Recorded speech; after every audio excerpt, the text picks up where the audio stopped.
ఆషాఢ శుద్ధ ఏకాదశిని తొలి ఏకాదశి అంటారు. ఎందుకు దీన్ని తొలి ఏకాదశి అంటారు? ఎందుకు ఈ తిథికి అంత ప్రత్యేకత? ఈ రోజున ఏం ఆహారం తీసుకోవాలి అనేది తెలుసుకుందాం.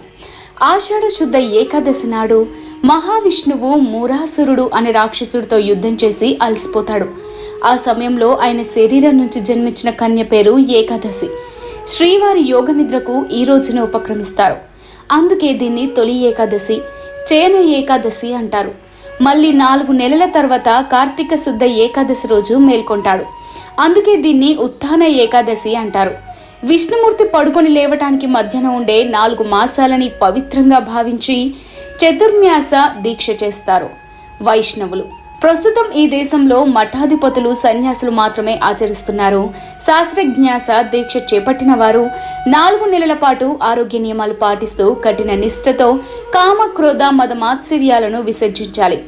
ఆషాఢ మాసం తొలి ఏకాదశి రోజున సూర్యోదయానికి ముందే లేచి తాను శుద్ధి చేసుకొని ఇంటిని శుభ్రం చేసి తర్వాత శ్రీవారిని నియమ నిష్ఠలతో పూజించాలి. తరువాత చక్కెర పొంగలిని నైవేద్యంగా సమర్పించాలి.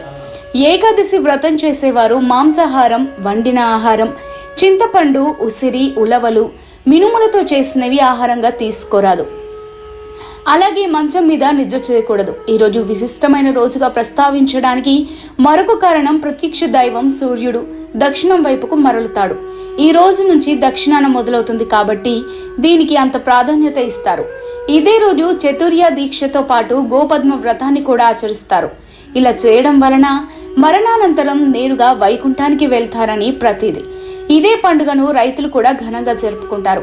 వారి పంటకి ఎలాంటి నష్టం జరగకూడదని వేడుకొని పేలాలను పొడి చేసి బెల్లం కలిపి దేవుడికి నైవేద్యంగా సమర్పిస్తారు.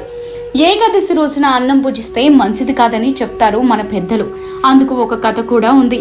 అన్నంలో దాగిన పాప పురుషుడు బ్రహ్మ చెమట బిందువు నుంచి అవతరించిన రాక్షసుడు తనకి నివసించడానికి ప్రదేశం ఇమ్మని అడుగుతాడు. అప్పుడు బ్రహ్మ ఏకాదశి రోజు భోజనం చేసేవారి భోజనంలో నివసించమని వరమిస్తాడు. అందుకే ఆ రోజు భోజనం చేయడం అనారోగ్య హేతు అని హెచ్చరిస్తారు పూర్వీకులు.